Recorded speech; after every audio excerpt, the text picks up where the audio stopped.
Bueno, temas internacionales, obviamente esta salida del director gerente del Banco Interamericano de Desarrollo, también bueno, el tema de ayer, de la presentación en Naciones Unidas en esta 77 Asamblea, donde le tocó el turno a Panamá, fue nuestro vicepresidente José Gabriel Carrizo y propuso esta medida pues, valiente. ¿Qué hacer con el precio de las medicinas? Que es una crisis a nivel mundial. El tema de las elecciones en Italia, enturbiadas también por este asalto de Vladimir Putin a la política en varios países. Ya lo había anunciado unos documentos descalificados donde decía que varios partidos de derecha habían recibido dinero de Rusia. Uno de ellos Italia, que va a elecciones este domingo. Don José. Pero yo tengo varias cosas que conversar con ustedes y vamos a conversarlas, pero no puedo pasar, iba a poner primero algo que a mí me chocó mucho, de verdad. El asesinato de dos mujeres, una en Irán y otra en Ecuador. Ahora le hablo sobre eso. Pero me llamó la atención en las presentaciones de Naciones Unidas, estuvo el presidente de Chile, Gabriel Boric. Entonces, mire la atorrancia, porque usted no tiene ningún otro nombre. El señor Diosdado Cabello, de Venezuela, y quien es uno de los hombres importantes en la estructura de poder que tiene atrapada la democracia en ese país. Bueno, tiene atrapada el país, no la democracia. Se refiere en los siguientes términos al presidente chileno, que él es un bobo y un gafo. En el lenguaje venezolano, gafo quiere decir un estúpido. Un estúpido. ¿Y por qué él dice esto? Porque el presidente habló de la migración venezolana, que afecta no solamente a Colombia, a Chile, y que refleja los problemas que tiene Venezuela. Entonces, este intolerante acusa esto. Pero fíjese cuál fue la reacción de la estructura política chilena, que es lo que me reconforta. Todos los senadores, de gobierno o de oposición, rechazaron categóricamente las salvajidades que dijo este Diosdado Cabello. No hicieron distinción, sino que se metieron con la majestuosidad de la presidencia, que es una institución. Y Chile, en su conjunto, salió a criticar duramente a cerrar filas con su presidente. las intervenciones de este caballero irresponsables e irrespetuosas contra el presidente de la República de Chile. Pero yo quería hablarle de dos casos importantes y en los que están involucradas mujeres. Dos asesinatos. Uno en Irán, en donde el asesinato de Mahsa Amini, una joven de 22 años de ascendencia kurda, que fue brutalmente asesinada.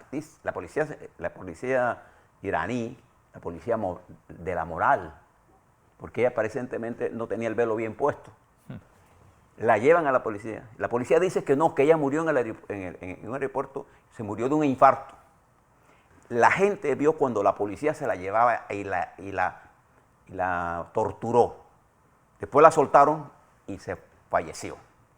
Y esto ha desatado las más intensas protestas que usted se puede imaginar en Irán. Miles de mujeres en las calles quemando velos.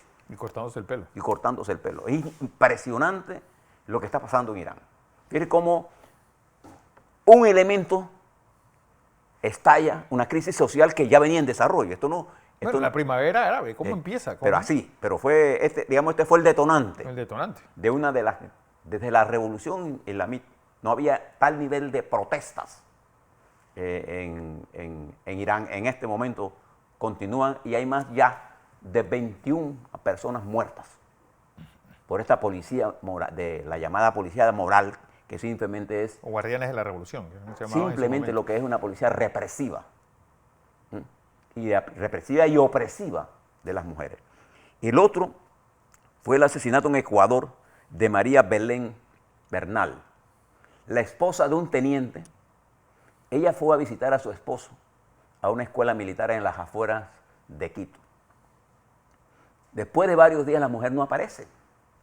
Y anteayer, el presidente de Ecuador reconoce que ella aparece muerta. Y resulta que el principal sospechoso, el asesino de esta joven, es su esposo, que la sacó de la academia, la asesinó según la teoría de la fiscalía preliminar y la dejó tirada.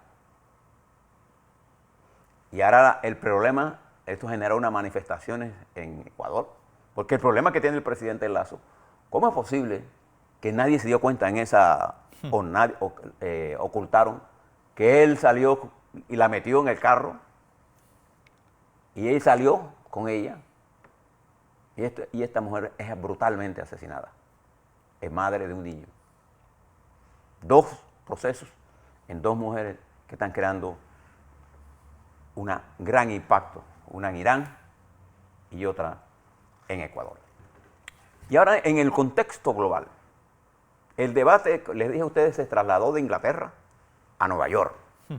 Y en Nueva York están ocurriendo cosas importantes, aparte de la intervención del presidente Biden, del presidente Zelensky, del presidente de Francia, del primer ministro de Haití, del presidente de Chile, del presidente de Colombia, del vicepresidente de la República de Panamá, que vamos a seguir hablando ahora un poquito más tarde sobre eso. Aparte de todas esas intervenciones, ayer se dio una reunión del Consejo de Seguridad en la que se tocó el tema de Ucrania.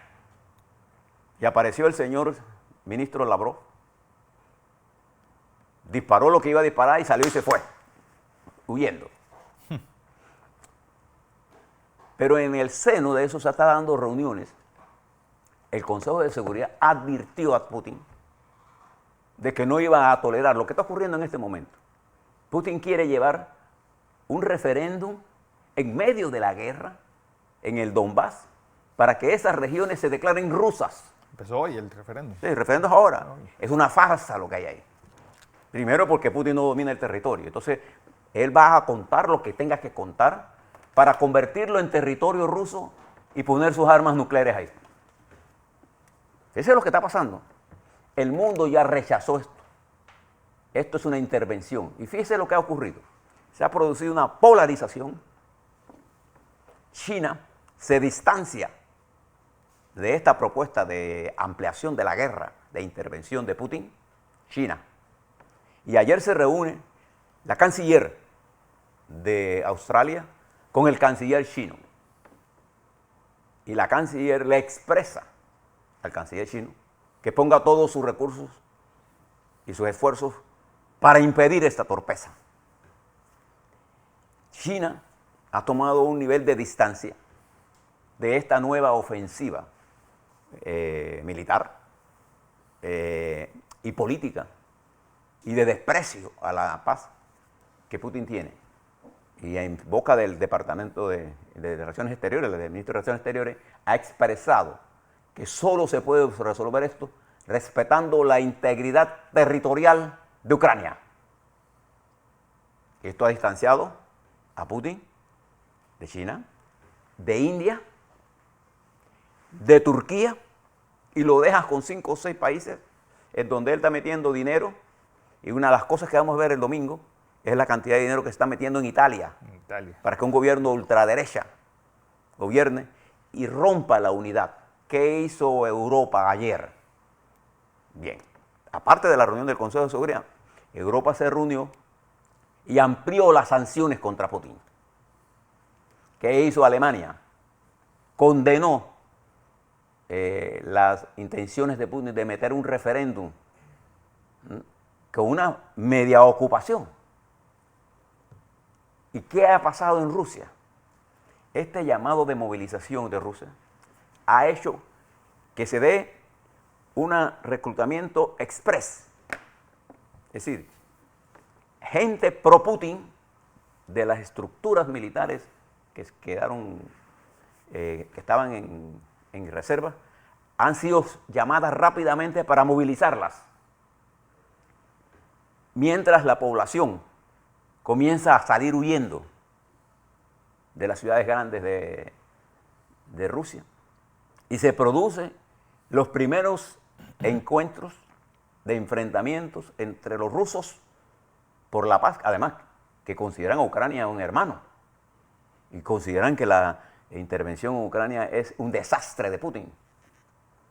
Y ya comienzan las informaciones a circular de los debates internos en donde hay un audio que tiene la inteligencia mundial, ahora tenemos información que antes no teníamos, en donde Putin mismo interviene dándole órdenes a los generales rusos de cómo se debe llevar la guerra. Es decir, la derrota de septiembre de las tropas rusas, una parte importante de esa derrota se deben a las decisiones del señor Putin cómodamente comiendo en sus palacios, mientras la guerra se está dando acá.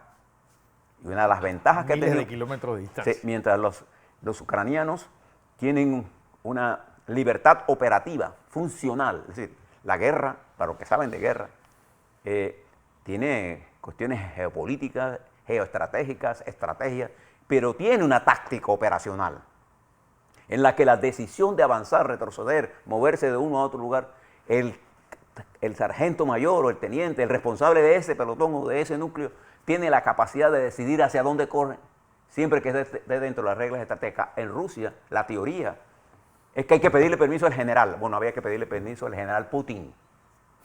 Y hay grabaciones de esas conversaciones del señor Putin. Putin deberá estar bien preocupado.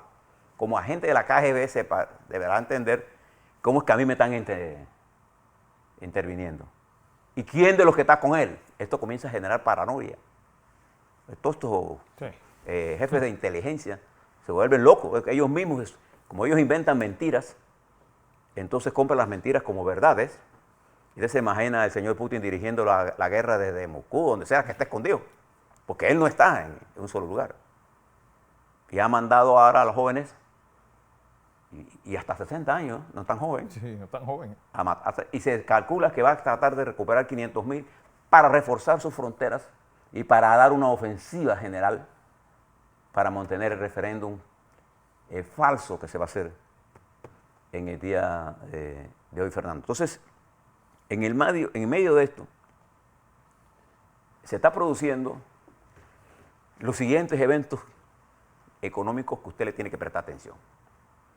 En primer lugar, la subida de las tasas de interés de la Reserva Federal va a elevar el costo del dinero a nivel global y ha vuelto a fortalecer el dólar como moneda, lo que va a elevar la complejidad de nuestros países de América Latina para pagar la deuda en dólares o en monedas extranjeras. O en monedas, bueno, monedas fuertes. Entonces esto va a tener un problema para nosotros, también en Panamá, porque hoy el costo de ir al mercado es más alto. Y además de eso, se está produciendo la desaceleración o recesión. Y lo que está intentando los Estados Unidos es tener una caída del crecimiento, pero tratando de mantener empleo. Esto es una dificultad. Lo que quiere la Reserva Federal es reducir la inflación al 2% a febrero del 23. Esto también se está aplicando en áreas de Europa, pero además de eso, esto está produciendo una contracción de la demanda de materias primas temporalmente, hasta que o se caiga Putin o haya una salida a la guerra militar por parte de Ucrania o militar por parte de Rusia. Si es por parte de Rusia, se va a mantener la presión y ahora China se aleja de Rusia y esto va a crear un problema porque con inteligencia la República Popular China ha tomado distancia estratégica. Bueno, siempre han mantenido. Es que siempre China y Rusia, para los que estudian, los que no opinan nada más por lo que ven del día, entre Rusia y China siempre ha habido un recelo entre ambas naciones, históricamente. Casi fueron a la guerra en 1969. Y yo siempre les he dicho que mientras Rusia tenía en sus fronteras con la OTAN 33 divisiones, en la frontera con China había 48. Para darles una idea de cuál consideraban los rusos que era su frontera más caliente. Y fíjese que en la estrategia de ese gran diplomático y político norteamericano Henry Kissinger, la estrategia del ping-pong Que sí la vio clarita. de él era distanciar a China de Rusia, No, en ese caso de la Unión Soviética. Que es algo que Y en que la funcionó. actualidad no nos hemos dado cuenta. Lo que el doctor Kissinger entendió es que no todo lo que está a la izquierda es igual. Sí, y a pesar de ser regímenes comunistas del comunismo esencial, tenían dos visiones muy distintas del mundo. Y es lo que, esa miopía y ese daltonismo, como también lo define José, es lo que nosotros estamos cometiendo el error que desde un lado creen que toda la derecha es igual y desde el otro lado creen que toda la izquierda es la misma. Y finalmente quisiera recomendarles, como se lo recomendan hace unos minutos a Fernando, bueno, hace un minuto no, hace una hora, léase la entrevista que la BBC le hace a Steve Bannon. Pero ¿de quién es Steve Bannon? Steve Bannon es un estratega de ultraderecha norteamericano. El ideólogo de él. El ideólogo de Make America Great Great Again, y América para los americanos. Bien, este hombre habla de Bolsonaro y dice que Bolsonaro es su héroe. Pero lo que me llamó la atención es que él dice, arregló seguido de esto, que él tiene una gran admiración por Ignacio Lula da Silva. Pero que las elecciones en Brasil son las más importantes del mundo, más allá de cualquier elección. Esta elección define el camino de la derecha, ultraderecha y derecha tipo Trump o la izquierda.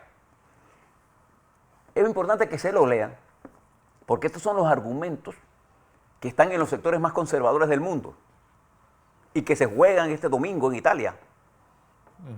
En Italia hay una tremenda campaña electoral, tremenda, dura, y que también se expresan en España por los errores que una ministra de Igualdad, ¿no? a la que dijo, cito no textualmente, que los niños también tienen el derecho, los niños, a tener libertad sexual para tener sexo cuando ellos quieran. Y esto generó una... Además me pareció desatinada esta expresión de ella, pero ha generado un incremento del debate agrio, pero que se está expresando en Italia. Entonces, léase lo de Steve Bannon, porque uno no debe desestimar la argumentación que él utiliza. Usted puede o no está de acuerdo, pero es importante que la entendamos para poder entender ahora sí el planteamiento que ayer hiciera en Naciones Unidas el vicepresidente de la República de Panamá. Los tiempos nuevos han generado un mundo nuevo. Y en ese mundo nuevo, uno de los temas fundamentales es cómo nosotros hacemos el equilibrio social, cómo nosotros logramos la paz, cómo logramos nosotros tener un desarrollo económico con respeto al ecosistema, cómo logramos nosotros integrar a la juventud a la lucha por la defensa del planeta Tierra. En ese marco general es que usted debe prestarle atención a lo que le estamos diciendo. Exacto.